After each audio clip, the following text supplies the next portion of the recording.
ஆண்டவருடைய கரத்தில், ஆண்டவருடைய பாதத்தில் இந்த நாளில் வந்திருக்கிற உங்களுக்கு ஆண்டவராக இயேசு கிறிஸ்துவின் நாமத்தினால் அன்பின் வாழ்த்துக்களை நான் தெரிவித்துக் கொள்கிறேன். 4 மாதங்களை கடந்து முதலாவதாக இந்த முதல் தேதியில், 5ஆம் மாதத்தின் முதல் தேதியில் வந்திருக்கிற நமக்கு தெய்வனாகிய கர்த்தர் ஏற்ற வார்த்தைகளை பேசும்படியாய், ஏற்ற வார்த்தைகளை ஏற்ற மன்னாமை தரும்படியாய் விருவிசியாய் கண்களை மூடி ஆண்டவரை நோக்கி பார்ப்போம். எங்களை அதிகமாக நேசிக்கிற பரலோக பிதாவே, உமக்கு நன்றி செலுத்துகிறோம் தகப்பனே. எங்கள் பாவங்கள், குற்றங்கள், குறைகளை ஒரு விசியாய் நீர் எங்களுக்கு மன்னிங்க ஆண்டவரே. கர்த்தாவே, இந்த நாளிலே ஆண்டவரே, நீர் உம்முடைய ஜனங்களுக்கு பேசவே இருக்கிற உம்முடைய வார்த்தையை நீர் ஆண்டவரே அப்பா அடியனை மறைத்து வெளிப்படும்படியாக நாங்கள் ஜெபிக்கிறோம். இயேசுவின் நாமத்தில் ஜெபிக்கிறோம் நல்ல பிதாவே, ஆமென், ஆமென். ஹல்லேலூயா, ஹல்லேலூயா. கடந்த மாதத்திலே ஒரு வார்த்தையை குறித்து நான் போன மாதத்தில் நான் பேசினேன். அந்த வார்த்தை கர்த்தர் சகலத்தையும் புதிதாக்குகிறார், திருப்பிக் கொள்வீர்கள் என்று சொல்லுகின்ற வசனத்தை குறித்து பார்த்தோம். எத்தனை பேர் இந்த வசனத்தின்படியாய் இந்த மாதம் சென்றது எனக்கு தெரியாது. ஆனால் என்னுடைய வாழ்க்கையிலே தேவன் தந்த வாக்குத்தத்தத்தின்படியாய் என்னுடைய சகலத்தையும் திருப்பிக் கொள்ள என் தேவனாகிய கர்த்தர் கடந்த மாதத்தில் எனக்கு கிருபை செய்தார். என்னுடைய வேலையை குறித்து தான் உங்களுக்கு நான் சொல்லி கொண்டிருந்தேன். நைட் ஷிஃப்டிலிருந்து திரும்ப கர்த்தர் எனக்கு திரும்ப டே ஷிஃப்டை கொடுத்தார். அதிலே நான் இழந்து போன என்னுடைய மகிமையும், என்னுடைய கனத்தையும், என்னுடைய பெயரையும் எல்லாவற்றையும் திரும்ப பெற்றுக்கொள்ள என் தேவ ஆவியானவர் என்னோடு கூட இருந்து நான் சொல்லுகிறது தான் அப்படியே அங்கே 100% கன்ஃபார்ம் பண்ணிவிட்டு அதுக்கப்புறம் அப்படியே தான் கிளைண்ட்டுக்கிட்ட கொண்டு போகிறாங்க. ஸோ என்னுடைய நான் சொல்லுகிற வார்த்தை முதற்கொண்டு கனப்படுத்தும்படியாக என் தேவ ஆவியானவர் என்னை சகலத்தையும் திருப்பிக் கொள்ள தேவன் கிருபை செய்தார். இந்த மாதத்தில் கர்த்தர் என்ன பேசவிருக்கிறாருன்னு சொல்லி நான் ஆண்டோடைய பாதத்தில் காத்திருந்த போது எனக்கு ஒரு வசனம் கூட கிடைக்காதபடி நான் ஒரு வாரமாகவே அங்கலாய்த்து கொண்டவனாய் காணப்பட்டேன். காரணம், இந்த வேலையிலும் எனக்கு ஷிஃப்ட்டு காலையில் 9 மணிக்கு நான் போகிறேன் என்று சொன்னால் வீட்டுக்கு 9 மணிக்கு தான் வருவேன். அதுக்கு மேற்பட்டு உட்காந்து லாகின் பண்ணி 1 மணி வரைக்கும் நான் லேப்டாப்பில் உட்காந்து ஒர்க் பண்ண வேண்டிய சூழ்நிலை ஏற்பட்டது. ஏன்னா நான் தான் full and full take over அப்படின்றதுனால. ஆனாலும் தேவனுடைய கரத்தில் ஆண்டவரே, நீங்கள் சொல்கிற வரைக்கும் வசனத்தை நானாக ரெடி பண்ண மாட்டேன்னு சொல்லிட்டு நான் ரொம்ப உறுதியாக பிடிச்சிட்டு இருந்தேன். நேற்று தினத்தில் கர்த்தர் வசனத்தை கொடுத்தார். நேற்றைக்கு முழுக்க நான் தூங்கவில்லை. ஆனாலும் தேவனாகிய கர்த்தருடைய வார்த்தையை பேசும்படி இந்த நாள் உங்கள் பேரில் வந்திருக்கிறேன். நீங்கள் சுபத்தோடு காத்திருங்கள். கர்த்தர் தாமே உங்களை ஆசீர்வதிப்பாராக. ஹல்லேலூயா, ஹல்லேலூயா. வேதத்தில் ஆண்டவர் அநேக வசனங்களை குறித்து சீஷர்களுக்கு முன்பதாக இயேசு கிறிஸ்து பேசி கொண்டிருந்தார். அப்பொழுது மத்தேயு 7ஆம் அதிகாரத்தில் 9 முதல் 11 வரையிலான வசனத்திலே ஒரு காரியம் சொல்லப்பட்டிருக்கும். அது என்னவென்றால், பொல்லாதவர்களாகிய நீங்கள் உங்கள் பிள்ளைகளுக்கு நீங்கள் நல்ல ஈவை கொடுக்க அறிந்திருக்கும் பொழுது பரமபிதா அருளாதிருப்பது எப்படி அப்படி என்று சொல்லப்பட்டிருக்கும். அந்த வார்த்தைகளை வாசித்தோம் என்று சொன்னால், ஒரு பிள்ளைகளிடத்தில் மீனை கேட்டால் நீங்கள் கல்லை கொடுப்பீங்களா? பாம்பை கொடுப்பீங்களா? அப்பத்தை கேட்டால் நீங்கள் கல்லை கொடுப்பீங்களா? முட்டையை கேட்டால் தேலை கொடுப்பீங்களா? பொல்லாதவர்களாகி நீங்களே உங்கள் பிள்ளைகளுக்கு நல்ல ஈவை கொடுக்க நீங்கள் அறிந்திருக்கும் போது பரம பிதா நன்மையான ஈவுகளை உங்களுக்கு அருளாதிருப்பது எப்படி என்று சொல்லி ஆண்டவர் சொல்லியிருப்பார். ஹல்லேலூயா. இந்த நாளிலே தேவனாகிய கர்த்தர் பேசும்படியாய் உங்களுக்கு ஏற்ற மன்னா நன்மையானதை தருவார். ஹல்லேலூயா, ஹல்லேலூயா. இந்த மாதத்திலே நீங்கள் என்ன எப்படி இருக்குமோ, என்னுடைய வாழ்க்கை எப்படி இருக்குமோ, இந்த மாதத்தின் தொடக்கம் முதலாகவே நான் எப்படி இருப்பேன் என்று சொல்லி நீங்கள் சிந்தித்து கொண்டிருந்தால் தேவனாகிய கர்த்தர் சொல்லுகிறார், நன்மையானதை தருவேன் என்று சொல்லுகிறார். சங்கீதம் 85ஆம் அதிகாரம் 12ஆம் வசனத்தை நாம் வாசிக்க கேட்போம். சங்கீதம் 85:12. கர்த்தர் நன்மையானதை தருவார், நம்முடைய தேசமும் தன் பலனை கொடுக்கும். கர்த்தர் நன்மையானதை தருவார், நம்முடைய தேசமும் தன் பலனை கொடுக்கும். ஹல்லேலூயா, ஹல்லேலூயா. இந்த வருடம் ஆரம்பித்த நாள் முதற்கொண்டு நான் ஆண்டவரே ஆசீர்வாதத்துக்காய் காத்து கொண்டிருக்கிறேன். ஒவ்வொரு மாதமும் ஒவ்வொரு நாட்களும் நான் ஆசீர்வாதத்திற்காக நான் காத்து கொண்டிருந்த போது நன்மைக்கு எதிர்பார்த்த எனக்கு தீமையே வந்தது என்று சொல்லி நீங்கள் ஒருவேளை கலங்கி கொண்டிருக்கலாம். ஆனால் நம்முடைய வாழ்க்கையிலே இந்த தீமைகள் தான் நிரந்தரம் என்று சொல்லி சொல்லி பார்த்தோம் என்றால் நிச்சயமாய் கிடையாது. ஏனென்றால் அந்த தீமை நமக்கு நம்முடைய வாழ்க்கையிலே நிரந்தரம் என்று அல்ல, இதுதான் நம்முடைய வாழ்க்கையிலே முடிவு என்று அல்ல, மாறாக தேவன் அதற்கு நன்மையானதை செய்திருக்கிறார். ஹல்லேலூயா. நன்மையானதை தருவேன் என்று வாக்குத்தத்தம் பண்ணியிருக்கிறார். நம்ம ஆதியாகமத்திலே யோசேப்பை குறித்து பார்த்தோம் என்று சொன்னால், யோசேப்பு அவர்கள் அண்ணன்கள் அவருடைய சகோதரர்களால் துன்புறுத்தப்பட்டு அவருடைய சகோதரர்களால் விற்கப்பட்டு அடிமை கொள்ளப்பட்டு ஏற்கனவே ஆண்டவர் கொடுத்த வாக்கு தத்தத்தை நாம் அவனை வெளியிடத்தில் விற்றுவிட்டாலோ அல்லது அவனை சாகடித்து விட்டாலோ அவன் சொன்ன அந்த சொப்பனத்தை நாம் மறைத்து விடலாம் என்று சொல்லி பல திட்டங்களை தீட்டி அந்த சகோதரர்கள் அவனுக்கு விரோதமாய் செய்தாலும் என் தேவ ஆவியானவர் அவனுடைய வாழ்க்கையில் என்ன சித்தத்தை வைத்திருந்தாரோ அதை முடிவு பரியந்தம் சரியாய் செய்ய வல்லமை உள்ளவராய் இருந்தார். ஆதியாகமம் 50வது அதிகாரம் 20வது வசனத்திலே இந்த யோசேப்பு தன்னுடைய சகோதரர்களை பார்த்து சொல்லுவார். ஆரம்பத்திலே பார்த்தீங்கன்னா அவன் சொன்ன சொப்பனத்தின்படியாக சகோதரர்கள் பயங்கரமாய் கோபித்து கொண்டார்கள். அவனை எப்படியாவது கொன்றுவிட வேண்டும் என்று சொல்லி அவனை விற்று போட்டார்கள். அதன் பிறகு அவன் எகிப்திலே இருக்கிறான். அந்த சம்பவம் உங்களுக்கு அது நன்றாகவே தெரிந்த சம்பவம், அதனால் நான் அதை டீட்டெயில் பண்ண விரும்பவில்லை. ஸோ அங்கே பார்த்தீங்கன்னு சொன்னால் எகிப்தில் இருந்து தன்னுடைய தகப்பனையும் தன்னுடைய குடும்பத்தாரையும் அண்ணன்மார்களையும் அவர்களுடைய மனைவிமார்களும் எல்லாரையும் கொண்டு வந்து அங்கே அவர்களை பாதுகாத்து அவர்களை பராமரிக்கும்படியாக யோசேப்பை ஆண்டவர் உயர்த்தி வைத்தார். ஆனால் இந்த யாக்கோபு மரித்த பிறகு இந்த சகோதரர்கள் ஒன்றாக கூடிக்கொண்டு நாம் அப்பா இருந்த வரைக்கும் நம்மளை பார்த்துக்கிட்டான், இதுக்கப்புறம் நம்மளை திரும்பவும் பழைய மாதிரி நம்ம செஞ்ச தப்புக்கெல்லாம் நம்மளை வச்சு ரிவெஞ்ச் எடுப்பான் போல அப்படின்னு இவர்கள் 50வது அதிகாரத்தில் பேசி கொண்டிருக்கும் போது இந்த யோசேப்பு சொல்லுகிறார். வாசிப்போம் இந்த வசனத்தை. நீங்கள் எனக்கு தீமை செய்ய நினைத்தீர்கள், நீங்கள் எனக்கு தீமை செய்ய நினைத்தீர்கள், தேவனோ இப்பொழுது நடந்து வருகிறபடியே வெகு ஜனங்களை உயிரோடே காக்கும்படிக்கு அதை நன்மையாக முடிய நன்மையாகவே முடிய பண்ணினார் என்று சொல்லியிருக்கிறது. ஹல்லேலூயா. இந்த நாளிலும் கூட உங்கள் வாழ்க்கையில தீமையை மாத்திரம் அனுபவித்துக் கொண்டிருந்த உங்களுக்கு என் தேவனாகிய கர்த்தர் வாக்குத்தத்தம் பண்ணியிருக்கிறார், இந்த தீமையை உங்களுக்கு நன்மையாக மாற்றுவேன் என்று. ஹல்லேலூயா. எத்தனை பேர் இதை விசுவாசிக்கிறீங்க? எத்தனை பேர் இந்த மாதத்தில் என்னுடைய எல்லா தீமைகளையும் கர்த்தர் நன்மையாக மாற பண்ணுவார் என்று சொல்லி விசுவாசிக்கிறீங்க? ஏனென்றால் வேதம் சொல்லுகிறது, நன்மையான எந்த ஈவும் பூரணமான எந்த வரமும், மீதி உள்ள வசனங்களை சொல்லுங்க, பரத்திலிருந்து உண்டாகி ஜோதிகளின் பிதாவிடத்திலிருந்து இறங்கி வருகிறது. அப்படியானால் எந்த ஒரு நன்மையும் நம்ம கிட்ட இருந்து வர்றது கிடையாது, மனுஷங்கிட்ட இருந்து கிடைக்கிறது கிடையாது. எதா இருந்தாலும் ஆண்டவரிடத்துல பரலோகத்தில் உண்டாகி அவர்கிட்ட இருந்து இறங்கி வருகிறது. ஏன்னால் தேவன் கொடுக்கிற நன்மை இருந்தால் அது மட்டும்தான் நமக்கு ஆசீர்வாதத்தை கொண்டு வரும். மனுஷன் கொடுக்கிற நன்மை ஆசீர்வாதமாக இருக்காது. ஹல்லேலூயா. ஹல்லேலூயா. நமக்கு நன்மை கிடைக்க வேண்டும் என்றால் அது தேவனிடத்திலிருந்து மாத்திரமே தவிர யாதொரு மனிதரிடத்திலுமோ யாருடைய நண்பரிடத்திலுமோ யாரிடமான நம்முடைய உறவினரிடத்திலும் இருந்து நமக்கு நன்மைகள் புறப்பட்டு வராது. மாறாக அது தேவனிடத்திலிருந்து, ஜோதிகளின் பிதாவிடத்திலிருந்து அது இறங்கி வருகிறது. இதைதான் ஆண்டவராகிய இயேசு கிறிஸ்து அப்பவே சொல்லியிருந்தார். பொல்லாதவர்கள் நீங்கள் நல்ல ஈவை கொடுக்கும்போது பரமபிதா நன்மையான ஈவுகளை அருளாதிருப்பது எப்படி என்று சொல்லி கேட்டார். ஹல்லேலூயா. ஏனென்றால் நன்மையான எந்த ஈவும் அவரிடத்திலிருந்து தான் நமக்கு வரும். ஹல்லேலூயா. இந்த நாளிலே போராட்டத்தோடு எனக்கு தீமைகள் தான் நேரிடுகிறது என்று சொல்லி கண்ணீரோடு கவலைகளோடு இருக்கிற உங்களுக்கு அவரிடத்திலிருந்து நன்மை புறப்பட்டு ஓடும்படியாய் உங்களுக்கு நன்மையானதை கர்த்தர் தருவார். ஹல்லேலூயா. சங்கீதம் 118:8 சொல்லுகிறது, மனுஷனை நம்புவதை பார்க்கலும் கர்த்தரின் பேரில் பற்றுதலாய் இருப்பதே நலம் என்று சொல்லியிருக்கிறது. அப்படியானால் நாம் மனுஷனை நம்புவதற்கு மாறாக சங்கீதம் 121:2 சொல்லுகிறது, வானத்தையும் பூமியையும் உண்டாக்கின,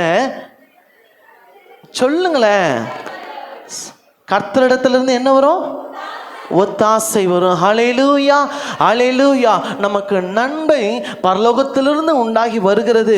அவரிடத்திலிருந்து மாத்திரமே நமக்கு ஒத்தாசை வரும். ஹல்லேலூயா. யோபு 42வது அதிகாரம் 2ஆம் வசனம் சொல்லுகிறது, தேவரீர் நீர் சகலத்தையும் செய்ய வல்லவர், நீ செய்ய நினைத்தது தடைப்படாது என்று அறிந்திருக்கிறேன் என்று சொன்னார். நம்முடைய வாழ்க்கையிலும் அவர் செய்ய நினைத்தது ஒன்றும் தடைப்படாது. இந்த 121 2வது வசனத்தை வாசித்தோம் அல்லவா?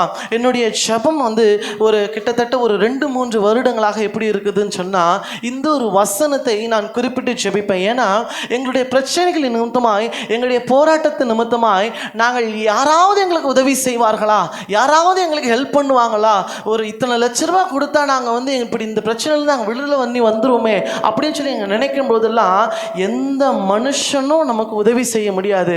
மாறாக இந்த வசனம் சொல்லுகிறது, வானத்தையும் பூமியும் உண்டாக்கின கர்த்தரிடத்திலிருந்து மட்டும்தான் உனக்கு ஒத்தாசை வரும், மனுஷனிடத்துல உனக்கு ஒத்தாசை வராது. ஹல்லேலூயா. அப்போ இந்த வசனத்தை நான் சொல்லி, அப்பா நீங்கள் ஒத்தாசை தந்தா மாத்திரம் போதும், நான் விடுதலையாகி வெளியே வந்துடுவோம்ப்பா அப்படின்னு சொல்லி ஆண்டவரத்தில் கேட்டுக்கொண்டேன். கிட்டத்தட்ட 2 வருடங்களாக இந்த வார்த்தையை நான் சொல்லி ஜெபிக்கிறது என்னுடைய வழக்கம். ஹல்லேலூயா. ஏனென்றால் அவர் சகலத்தையும் செய்ய வல்லவர், அவர் செய்ய நினைத்தது தடைப்படாது. எப்பொழுது நன்மை கிடைக்கும் என்று சொல்லி இந்த வசனத்தை நான் வாசிக்கும் போது எனக்கு ரொம்ப அப்படியே ஒரு விதமான ஒரு புது ஒரு எக்ஸ்பீரியன்ஸாக இருந்தது. யோபு 22வது அதிகாரம் 21வது வசனம் சொல்லுகிறது. அந்த வசனத்தை வாசிப்போம். நீர் அவரோடே பழகி சமாதானமாயிரும், அதனால் உமக்கு நன்மை வரும். சில நேரங்களில் நமக்கு நன்மை எப்பொழுது வரும் என்று சொல்லி நாம் எதிர்பார்த்து காத்திருக்கிறவர்களாய் காணப்படுவோம். நான் நேரம் ஆகிறது நிமித்தமாய் நான் வேகமாய் போகிறேன், மன்னித்து கொள்ளுங்கள், ஆனால் கரெக்டான நேரத்தில் முடிச்சிடுவேன், கவலைப்பட வேண்டாம். ஹல்லேலூயா. கடந்த வாரம் ஆன மாதிரி லேட் ஆகாது. ஹல்லேலூயா. சரி, யோபு 22வது அதிகாரம் 21வது வசனத்தில் தேமானியன் ஆகிய எலிப்பாஸ் யோபுக்கு ஒரு அட்வைஸ் பண்ணுறாரு. அந்த அட்வைஸை நான் நேற்றுக்கு வாசிக்கும் போது எனக்கு அது ஒரு விதமான ஒரு ஒரு மாற்றத்தை கொடுத்தது. என்னன்னா, அவர் சொல்கிறாரு, நீர் அவருடைய கூட பழகி சமாதானமாக இரும், அப்போது உனக்கு நன்மை வரும் அப்படின்னு சொன்னார். அப்படின்னா பழகி சமாதானமாக இரும்னா யாருக்கிட்ட இருப்போம்? பழகிறதுனா யார்கிட்ட பழக்கம்? வாங்க பழகலாம்னு சொல்லுவாங்கள்ல, அந்த போல் ஆண்டவர் இடத்துல அப்படியே பழகணும். அப்படின்னா என்ன அர்த்தம்? அவர்கிட்ட பேசிக்கிட்டே, அவர்கிட்ட அப்படியே ஒரு உறவாடிக்கிட்டு, அவர் அப்படியே அவருடைய மார்பில் சாய்ந்து கொண்டு, இது பேர் தாங்க பழகிறது. வேதத்தை வாசித்து பழக்கம் இருக்கா அப்படின்னு கேட்டால் கொஸ்டின் மார்க். எவ்வளோ நேரம் ஜெபித்து ஆண்டவரத்தில் பழக்கப்படுறோம் பார்த்தா கொஸ்டின் மார்க். ஆனால் ஃபோனை எவ்வளோ நேரம் பார்க்குறோம் அப்படின்னு பார்த்தா அது மட்டும் நல்லா பார்ப்போம். ஹல்லேலூயா. அப்போது நம்முடைய பழக்க வழக்கம் எப்படி இருக்கிறது? உதாரணத்துக்கு சொல்லுவாங்க, நீ யாருன்னு சொல்லணுமா, உன் நன்மை யாருன்னு சொல்லு, உன்னுடைய பழக்க வழக்கம் எப்படி இருக்குன்னு நான் சொல்கிறேன் அப்படின்பாங்க. அப்போது நம்மை பார்த்து நம்முடைய பழக்க வழக்கங்கள் எப்படி இருக்கிறது என்று மற்றவர்கள் சொல்வார்கள். அப்போது நம்ம யார்கிட்ட பழகணும்? தேவனோடு கூட பழகணும். இந்த வசனத்தை சொல்லும் போது நம்ம வாழ்க்கையில் ஏன் நன்மை வரலன்னா, நம்ம முதலாவது பழக வேண்டியவங்க கிட்ட பழகலை, பழகக்கூடாதவங்க கிட்ட நம்முடைய சேர்க்கை அதிகமாக இருக்குது. ஹல்லேலூயா. ஹல்லேலூயா. இந்த நாளில் பழக வேண்டியவரிடத்தில் பழகி கொண்டு அவருக்கு விருப்பமில்லாததை விடுவதற்கு நாம் கொஞ்ச ஆண்டவரிடத்தில் நம்ம ஒப்பு கொடுத்தா அது நம்முடைய வாழ்க்கைக்கு நலமாக இருக்கும். சரி, என்னென்ன நன்மைகளை நாம் கர்த்தரிடத்திலே பழகும் போது யார் இடத்திலே பழகி நன்மைகளை பெற்றுக்கொள்வார்கள் என்று சொன்னால், சங்கீதம் 34:10 சொல்லுகிறது, சிங்க குட்டிகள் தாழ்ச்சி அடைந்து பட்டினியாக இருக்கும், யாரை தேடுகிறவர்களுக்கு? கர்த்தரை தேடுகிறவர்களுக்கு ஒரு நன்மையும் ஒரு நல்ல காரியம் கூட உங்களுக்கு குறைவுபடாது. ஹல்லேலூயா. ஆனால் நம்ம பண்ணணும் என்ன? கர்த்தரை தேடணும். முதலாவது யாருக்கு நன்மை உண்டாகும்? கர்த்தரை தேடுகிறவர்களுக்கு நன்மை உண்டாகும். எப்படி தேட வேண்டும்? நீதிமொழிகள் 8வது அதிகாரம் 17வது வசனம் சொல்லுகிறது, அதிகாலையில் நீ தேடுகிறவர்கள், எனக்கு வசனத்தை நான் சின்னதாக தான் எழுதியிருக்கிறேன், ஓகேவா? நான் ரொம்ப நேரம் சொல்லக்கூடாது, டைம் பசங்கக்கிட்டையும் கொடுத்து டைம் இழுக்கக்கூடாதுன்ட்டு தான் சின்னதாக நானே மனப்பாடம் பண்ணிக்கிட்டு வந்திருக்கிறேன். ஒழுங்காக வசனத்தை சொல்லலிட்டே நான் நேரத்தை இழுத்துடுவேன், ஓகேவா? தயவு செஞ்சு வசனத்தை சொல்லுங்க. அதிகாலையில் என்னை தேடுகிறவர்கள் யாரை கண்டடைவார்கள்? தேவனை கண்டடைவார்கள். நாம் தேடுகிற இருதயம் உள்ளவர்களாக இருந்தோம் என்று சொன்னால் கர்த்தரை நாம் கண்டடைவோம். நாம் கர்த்தரை எப்படி தேட வேண்டுமாம்? உபாகமம் 4வது அதிகாரம் 29வது வசனம் சொல்லுகிறது, வாசிப்போம். அப்பொழுது அங்கே இருந்து உன் தேவனாகிய கர்த்தரை தேடுவாய், உன் முழு இருதயத்தோடும் உன் முழு ஆத்துமாவோடும் அவரை தேடும்போது அவரை கண்டடைவாய். உங்கள் முழு இருதயத்தோடும் ஆத்துமாவோடும் அவரை தேடும் பொழுது நாம் கண்டடைவோம். ஹல்லேலூயா. அப்படியானால் யாருக்கு அவர் நன்மையை தருகிறார்? அவரை தேடுகிறவர்களுக்கு நன்மை தருகிறார். 1 நாளாகமம் 16:10-11 சொல்லுகிறது, கர்த்தரை தேடுகிறவருடைய இருதயம் மகிழ்வதாக என்று சொல்லியிருக்கிறது. அவர் சமூகத்தில் நித்தமும் நான் தேடுவேன் என்று சொல்லி 11வது வசனம் சொல்லுகிறது. ஏனென்றால் 1 கொரிந்தியர் 13:10 படி நிறைவானது வரும்பொழுது குறைவானது ஒழிந்து போகும். அப்போ நிறைவானவராகிய ஆண்டவராகிய இயேசு கிறிஸ்துவை நாம் தேடும் பொழுது நம்முடைய வாழ்க்கையில் இருக்கிறதான எல்லா குறைவுகளும் நீங்கி நமக்கு நன்மை பிறக்கும். இரண்டாவதாக யாருக்கு தேவன் நன்மை தருகிறார்? சங்கீதம் 84:11 படியாக உத்தமமாய் நடக்கிறவர்களுக்கு நன்மையை வழங்காதிரார் என்று சொல்லியிருக்கிறது. அப்போது இரண்டாவதாக நாம் செய்ய வேண்டியது என்ன? உத்தமமாய் நடக்க வேண்டும். ஒரு நாள் ஆண்டவர் என்ன பண்றது சொன்னா, ஆபிரகாம் இடத்துல 17 ஆதியாகமம் 17ஆம் அதிகாரம் 1ஆம் வசனத்துல பின்பகுதியில் சொல்லுகிறார், எனக்கு முன்பாக நீ நடந்து கொண்டு உத்தமனாய் இருன்னு சொல்லி ஆபிரகாம் இடத்துல சொன்னார். இந்த ஆபிரகாம் இடத்துல சொல்றதுக்கு முன்னாடி 12ஆவது அதிகாரத்திலேயே முதல் வசனத்திலே ஆண்டவர் என்ன பண்ணார்? உன் இனத்தாரையும் உன் ஜனத்தையும் விட்டு நீ என்கிட்ட வா, நான் காண்பிக்கிற தேசத்துக்கு போ, உன்னை நான் இப்படி வைப்பேன் அப்படி வைப்பேன் ஆசீர்வாதத்தை சொன்னார். ஆனால் அதுலேருந்து 5 அதிகாரத்தில் அவர் வாட்ச் பண்ணிக்கிட்டே இருக்கிறார். அவர் 4வது வசனத்தில் பார்த்தீங்கன்னு சொன்னால், அவர் சொன்னப்பட்ட ஆண்டவர் முதலாக அவருக்கு தரிசனம் தந்த வருஷம் என்னன்னா, அதாவது 75 வயசுல அவருக்கு தரிசனத்தை தராரு. அவர் போட்டிருக்கு பாருங்க, ஆரானை விட்டு புறப்பட்ட போது அவன் 75 வயது உள்ளவனாக இருந்தான். அப்போது ஆண்டவர் தான் சொன்னார், உன் வீட்டை விட்டு என்ன பண்ணிடு, நான் சொல்கிற இடத்துக்கு வான்னு சொல்லி 75 வயசில் சொல்கிறாரு. ஆனால் 17ஆம் அதிகாரம் 1வது வசனத்தில் ஆண்டவர் இடத்துல பேசும்போது அவனுடைய வயசு என்ன? 99 வயசு. ஸ்டார்டிங்கில் சொல்லப்பட்டிருக்கோம், ஆபிரகாம் 99 வயதாக இருக்கும் பொழுது தரிசனமாகி அப்படின்னு சொல்லப்பட்டிருக்கோம். அப்படியானால் அவன் அந்த 12ஆம் அதிகாரம் முதற்கொண்டு 75 முதலாக 24 வருடம் தேவனோடு கூட உத்தமமாய் நடந்தது நிமித்தமாய் தான் பிறகுதான் அந்த ஆசீர்வாதத்தை அவன் சுதந்திரத்துக் கொள்ள அது ஏதுவாய் இருந்தது. அதன் பிறகுதான் ஆபிரகாம் என்னப்பட்ட சொல்லப்பட்ட அவன் ஆபிரகாமாக மாறினான். ஹல்லேலூயா. இன்றைக்கு உத்தமமாய் நடக்கிற அவர்களுக்கு, யார் உத்தமமாய் நடக்கிறார்களோ அவர்களுக்கு கர்த்தர் நன்மையை வழங்காதறார். விசுவாசத்தின் தகப்பனாகிய ஆபிரகாமுக்கு 25 வருஷம் டெஸ்ட்னா நம்ம எப்படி? அதை கொஞ்சம் நம்ம என்ன பண்ணிக்கணும், கொஸ்டின் பண்ணி பார்த்துக்கணும். ஹல்லேலூயா. நன்மை வரலையேன்னா என்ன பண்ணணும்? நம்ம என்ன பண்ணணும்? அவர்கிட்ட பழக்கம் வச்சுக்கிட்டோமா? அதை தான் நம்ம என்ன பண்ணணும், யோசிச்சு பார்க்கணும். ஏன்னா அவரிடத்த பழகி சமாதானமாக அவர்கிட்ட இருந்துட்டோம்னு சொன்னால் நமக்கு நன்மை நிச்சயமாக வருவாங்க. ஹல்லேலூயா. அப்போது யாருக்கு நன்மை கிடைக்கும்? உத்தமமாய் நடக்கிறவர்களுக்கு நன்மை கிடைக்கும். யோபு 2ஆம் அதிகாரத்தில் யோபு குறித்தவர்கள் மனைவி சொல்வார்கள், இன்னும் நீ உன்னோட உத்தமத்திலே இருக்கிறியா? ஆண்டவரை தூஷிச்சு செத்துருப்பானி தயவு செஞ்சு அப்படின்னு சொல்லி அவங்க சொல்லும் போது 10வது வசனத்தில் அவர் சொல்லுவார், நீ பைத்தியக்காரி மாதிரி பேசாதம்மா அப்படின்னு சொல்லுவார். இன்றைக்கி பல நேரங்களில் நம்முடைய வீட்டம்மாக்களை அப்படி தான் சொல்கிறோம், பைத்தியக்காரி மாதிரி பேசாதம்மா அப்படின்னு சொல்கிறோம். ஆனால் யோபு 2வது ஒய்ஃப் கேட்கும் போது நீ பைத்தியக்காரி மாதிரி பேசாதன்னு சொல்லி கம்முன்னு விட்டுட்டார். ஏன்னா அவருடைய உத்தமத்தில் அவர் நின்றுட்டு இருந்தாருன்னு சொல்லி. ஆனால் 27வது அதிகாரம் 5வது 6வது வசனத்தில் பார்த்தீங்கன்னு சொன்னால் அவர் சொல்லுவார், என் ஆவி பிரியும் மட்டும் என் உத்தமத்தை என்னை விட்டு விலக்கேன். நான் சாகிற வரைக்கும் நான் உத்தமமாக தான் இருப்பேன், எனக்கு வேற வழி கிடையாது, எனக்கு என் ஆண்டவர் தான் எனக்கு எல்லாமே, நான் உத்தமமாக தான் இருப்பேன் அப்படின்னு அவர் உறுதியாக நின்னதுனால மாத்திரம்தான் அவருக்கு இரட்டத்தனியான பலனை அவர் பெற்றுக்கொண்டார். ஹல்லேலூயா. ஹல்லேலூயா. 3ஆவதாக யாருக்குன்னு சொன்னால் எல்லாருக்கும் தெரிஞ்ச வசனம் தான் எபேசியர் 6வது அதிகாரம் 1வது 2வது வசனம். பிள்ளைகளே உங்கள் பெற்றாருக்கு கர்த்தருக்குள் கீழ்ப்படியுங்கள், இது நியாயம். 2வது, உனக்கு நன்மை உண்டாயிருக்கும்படி உன் தகப்பனையும் தாயையும் கனம் பண்ணுவாயாக. நமக்கு நன்மை வேண்டும் என்று சொன்னால் 3வது நம்ம செய்ய வேண்டிய காரியம், நம்ம அப்பா அம்மாவுக்கு கனத்தை கொடுக்க வேண்டும். அவர்களுக்கு கனத்தை கொடுத்தோம் என்று சொன்னால் கர்த்தர் நம்மை ஆசீர்வதிப்பார். ஏனென்றால் லூக்கா 2ஆம் அதிகாரம் 51வது வசனத்தில் இயேசு அவர்களுக்கு தன்னுடைய தாய்க்கும் தன்னுடைய தகப்பனுக்கும் நாசரேத் ஊரிலே கீழ்ப்படிந்திருந்தார் என்று சொல்லப்பட்டு இருக்கும். அல்லேலூயா. 52 எல்லாரும் இந்த வசனத்தை தான் பிள்ளைகளுக்கு சொல்லி ஜெபிப்பீங்க. இயேசுவானவர் ஞானத்திலும் வளர்த்தியிலும் தேவ கிருபையிலும் மனுஷ தயவிலும் அதிகமாய் விருத்தி அடைந்தார். எப்ப?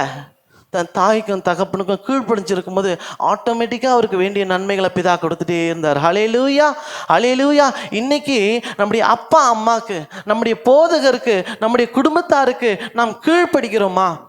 இந்த வசனத்தை எடுக்கும்போது எப்படியும் வரதெல்லாம் லேடிஸ் பெரியவங்க தான் வரப்போகிறாங்க, குழந்தைங்களாம் வரப்போகுது. எதுக்கு அப்படின்னா நான் இதை எனக்குன்னு எடுத்துக்கிட்டேன். ஹல்லேலூயா, ஹல்லேலூயா. என்னுடைய வாழ்க்கையில் நன்மை உண்டாகும்படி என் தகப்பனையும் தாயும் நான் கனம் பண்ணணும். காரணம்னா பட்டாபுரம் வேலைக்கு நான் போகிறதுக்கு முன்னாடி எங்கள் அம்மா கிட்ட கேட்டேன், போவாதன்னு சொன்னாங்க. ஆனால் நான் சுத்தமாக கேட்கல. அவங்க பேச்சை கேட்கல. ஏன்னா நான் அதோட அட்மாஸ்பியரை பார்த்தேன், அதோட அந்த ஆஃபீஸ் இருந்த அந்த லொக்கேஷனு, அது இருந்த அந்த ஒரு பெரிய இடம், அது உண்மையிலே சூப்பராக இருந்தது. நம்ம அப்படி ஒரு கெத்துக்கு தானே நம்ம பார்ப்போம். உண்மைக்குன்னே அப்படி தான் பார்த்தேன். ஆனால் போன 6 மாதமாக ஆண்டவர் என்ன என்னை போட்டு என்னை திரும்பவும் கொண்டு வந்தார். மறுபடியும் அவங்கக்கிட்ட தான் கேட்டேன், எப்படி இந்த வேலைக்கு நின்றுடுப்பா அப்படின்னாங்க. சொன்னது போயிட்டேன். நின்றுடுன்னு சொல்லும் போது அவங்ககிட்ட கேட்டு தான் நின்னேன். திரும்பவும் நீ ஜெபம் பண்ணி சொல்லு, அதுக்கப்புறம் நான் வேறு வேலை இருந்தால் பார்த்துன்னு போகிறேன்னு சொன்ன வேலை தான் ஆண்டவர் எனக்கு ஆசீர்வதித்து கொடுத்துருக்கிறார். ஹல்லேலூயா.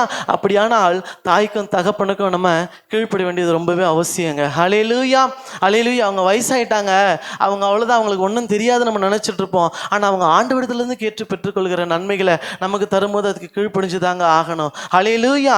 அப்பொழுது யாருக்கு தேவன் நன்மையை தருகிறார்? தாயும் தகப்பனையும் கனம் பண்ணுகிறவர்களுக்கு நன்மையை தருகிறார். ஹல்லேலூயா. ஆனா ஆண்டவர் சொல்றாரு, உபாகமம் 5வது அதிகாரம் 29வது வசனத்துல, அவர்கள் பிள்ளைகளும் எனக்கு பயந்து என் கற்பனை எல்லாம் கை கொள்ளுவதற்கேற்ற இருதயம் இருந்தால் நலமா இருக்கும் என்று சொல்லி ஆண்டவர் சொல்றாருங்க.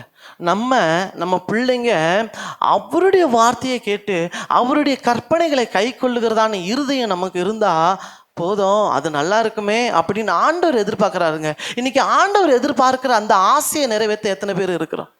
ஹல்லேலூயா. ஆண்டவருடைய ஆசையை நிறைவேற்ற நம்ம எத்தனை பேர் இருக்கிறோம்? நம்ம அவருடைய ஆசையை நிறைவேற்றுறவர்களாக இருந்தோம் சொன்னால் ஆண்டவர் என்னென்ன நன்மைகளை தருவார்ன்னு சொல்லி நாம் பார்க்க போகிறோம். எப்படி நன்மைகளை சுதந்திரிப்பது? முதலாவதாக ஆண்டவரத்தில் பழகணும். ஹல்லேலூயா. பழகிற யாருக்கு தருவார்? அவரை தேடுகிறவர்களுக்கு தருவார், உத்தமமாய் நடக்கிறவருக்கு தருவார். கர்த்தரை தன்னுடைய தாயின் தகப்பனையும் கனம் பண்ணி அந்த கனம் பண்ணுறவர்களை மேலே கர்த்தர் என்ன பண்ணுறாரு? அவர்களுக்கு நன்மையை தருகிறார். சரி, என்னென்ன நன்மைகளை தருகிறார்? உண்மைக்கினே இன்றைக்கான வசனத்தை ரெடி செய்வதற்கு முன்பதாக ஆண்டவர் ஒரு வாரமாக என்கிட்ட பேசின 4 வார்த்தைகளை தான் இன்றைக்கி நம்ம பேசியிருக்கோம். அதில் 4வது வார்த்தை தான் நன்மையை தருவேன் என்று சொல்லி வார்த்தை. ஆனால் அந்த 3 வார்த்தைகளை சொல்லும் போது நான் உட்காந்து இதுதான் ஆண்டோடைய வார்த்தையா உட்காந்து அதுக்கு ப்ரிப்பரேஷன் எடு. நீங்கள் யோசிச்சு பாருங்க, ராத்திரி 1 மணிக்கு மேலே அதுக்கப்புறம் உட்காந்து பைபிளை எடுத்து வாசிக்கிறதுக்கோ அல்லது ஃபோனில் எடுத்து பைபிளை படிச்சுன்னு வாசிக்கிறதுக்கோ இதை ஒரு வசனத்தை ரெடி பண்ணுவோம், செட் ஆகாது, விட்டுடுவோம். மறுபடியும் ஒரு வசனத்தை கொடுப்பார். அடுத்து 2வது வார்த்தை கொடுத்தார், அதையும் உட்காந்து ப்ரிப்பேர் பண்ண, செட் ஆகலை, விட்டுட்டேன். 3வது வார்த்தை ஒன்று கொடுத்தார், அதையும் ப்ரிப்பேர் பண்ண, செட் ஆகலை, விட்டுட்டேன். 4வது வார்த்தை தான் இந்த வார்த்தையை இது பண்ணியிருக்கேன். அப்போ எதுக்கு தான் இந்த 3 வார்த்தையை ஆண்டவர் கொடுத்தாருன்னு பார்த்தா இது அத்தனையும் உங்களுடைய நன்மைங்க. ஹல்லேலூயா, ஹல்லேலூயா. நேற்றுக்கு வரைக்கும் அதை நான் புரிஞ்சுக்கொள்ளலை. நேற்றுக்கு உட்காந்து ஜெபிச்சு இருக்கும் பொழுது தான் நான் அதை பெற்றுக்கொண்டேன். நம்ம சீக்கிரமாக வாசிப்போம். என்னென்ன நன்மைகளை நாம் பெற்றுக்கொள்ள போகிறோம்? வசனத்தை மாத்திரம் வாசித்து நாம் முடிக்க போகிறோம். சங்கீதம் 37ஆம் அதிகாரம் 4வது வசனம், மன்னித்துக்கொள்ளுங்கள், உபாகமம் 30வது அதிகாரம் 9வது வசனம். இது நமக்கு தருகிற முதலாவது நன்மை. வாசிப்போமே. அப்பொழுது உனக்கு நன்மை உண்டாகும்படி உன் தேவனாகிய கர்த்தர் உன் கைகள் செய்யும் எல்லா வேலைகளிலும் உன் கர்ப்பத்தின் கனியிலும் உன் கைகள் செய்யும் எல்லா வேலைகளிலும் உன் கர்ப்பத்தின் கனியிலும் உன் மிருக ஜீவன்களின் பலனிலும் உன் நிலத்தின் கனியிலும் உனக்கு பரிபூரணம் உண்டாக செய்வார். ஹல்லேலூயா. எத்தனை பேர் அந்த ஆசீர்வாதத்தை ஏற்றுக்கொள்கிறீங்க? அப்பா, முதலாவதான நன்மை, என்னென்ன நன்மைகள் ஆண்டவர்களுக்கு தருவார்? உங்களுடைய கை செய்யும் எல்லா வேலைகளையும் அவர் ஆசீர்வதிப்பார். இதுதான் எனக்கு கிடைச்ச ஃபர்ஸ்ட் வசனம். ஹல்லேலூயா. கை செய்யும் எல்லா காரியங்களும் ஆசீர்வதிப்பேன். இந்த வசனத்தை உட்காந்து ரெடி பண்ணால் செட்டே ஆகலை. அப்போது இது நன்மையை எடுத்துகிட்டு வந்துட்டு நான் முதல்ல இருந்து மொத்தமாக கதை அடிக்கணும்னா எப்படி அடிக்க முடியாது இல்லையா? இது ஆண்டவர் உங்களுக்கு தருகிற நன்மை. அவர் உங்கள் கர்ப்பத்தின் கனியை ஆசீர்வதிப்பார், உங்களுடைய எல்லா வேலைகளையும் ஆசீர்வதிப்பார், உங்கள் மிருக ஜீவன்களின் பலனையும் நிலத்தின் கனியிலும் உங்களுக்கு பரிபூர்ணத்தை தருவார். இரண்டாவதாக சங்கீதம் 121:5 சொல்லுகிறது, கர்த்தர் உங்களை காக்கிறவர், அவர் உன் வலது பக்கத்திலே உனக்கு நிழலாய் இருக்கிறார். இது கர்த்தர் தந்த இரண்டாவது நன்மை. உங்களுக்கு நிழலை போல அவர் உங்களோடு கூடவே இருக்கிறார். ஹல்லேலூயா. ஏனென்றால் அவர் உங்களை காக்கிறவர். ஹல்லேலூயா. என்ன ஆசீர்வாதம் வேண்டாமா? ஆசீர்வாதம் வேண்டாமா? சுதந்திரிக்க வேண்டாமா? ஹல்லேலூயா, ஹல்லேலூயா. ரெண்டாவது ஆண்டவர் சொன்ன வார்த்தை, உனக்கு நான் நிழலாக இருப்பேன்னு சொல்லி. வாங்க, வேணும்னா இந்த வெயில் காலத்தில் அழகாக ரோட்டில் நடந்து போயிட்டு வந்துட்டு எந்த நிழலில் தேடுறோம் நம்ம பார்க்கலாம். ஹல்லேலூயா. அப்போ தான் யோசித்தேன், ஓ நிழலுக்கு இவ்வளோ ஒரு மகிமை இருக்குதா அப்படின்னு சொல்லி. ஹல்லேலூயா, ஹல்லேலூயா. மூன்றாவது கர்த்தர் தருகிற நன்மை சங்கீதம் 37:4, உன் வேண்டுதல்களை அருள் செய்வார். ஹல்லேலூயா, ஹல்லேலூயா. இது இந்த 3 காரியங்களையும் கர்த்தர் இடத்துல பேசின வார்த்தைகள். ஹல்லேலூயா. இந்த 3 நன்மைகளை குறித்து தான் நான் ப்ரிப்பேர் செய்து அப்படியே எனக்கு எதுவும் செட் ஆகலைன்றதுனால விட்டுட்டேன். ஆனால் ஃபைனலாக அது தெரியுது, அது கர்த்தருடைய பிள்ளைகளுக்கு தருகிற நன்மை என்று சொல்லி. ஹல்லேலூயா. இன்றைக்கி இந்த நன்மையை சுதந்திரித்து கொள்ள எத்தனை பேர் ஆயத்தமாக இருக்கிறீங்க? முதலாவது நன்மை, உங்கள் கை செய்யும் எல்லா காரியங்களும் ஆசீர்வதிப்பார். இரண்டாவது நன்மை, கர்த்தர் உங்களை காக்கிறார், உங்களுக்கு நிழலாய் இருப்பார். மூன்றாவது, நீங்கள் வேண்டுகிற எல்லா காரியங்களும் அவர் உங்களுக்கு அருள் செய்வார். நான்காவதாக சங்கீதம் 103:5 படியாய், நன்மையினால் உன் வாயை திருப்தி ஆக்குவார், உன் வயது கழுகுக்கு சமானமாய் வாழ வயது போலாகிறது. ஐந்தாவது 128:2 படியாய், உன் கையின் பிரயாசத்தை நீ சாப்பிடுவாய். இத்தனை நாட்கள் சம்பாதித்து அதை வட்டிக்காரனுக்கும் அதை கடனாளிக்கும் கடன் கொடுக்கிறவங்களுக்கும் சம்பாதிச்சுட்டு கொடுத்துட்டு இருக்கீங்களா? தேவனாகிய கர்த்தர் உங்கள் கையின் பிரயாசத்தை சாப்பிட உங்களுக்கு அருள் செய்வார். ஹல்லேலூயா. அப்படியானால் சங்கீதம் 85 2வது வசனத்தின்படி 10வது வசனத்தின்படி நமக்கு ஆண்டவர் என்ன பண்ணுவார்?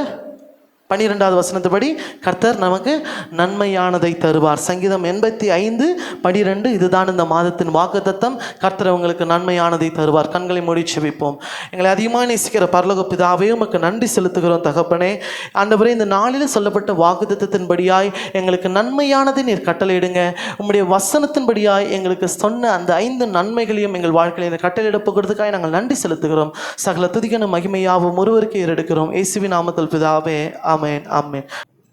உங்களுக்கு இந்த ப்ரோகிராம் பிடிச்சிச்சா?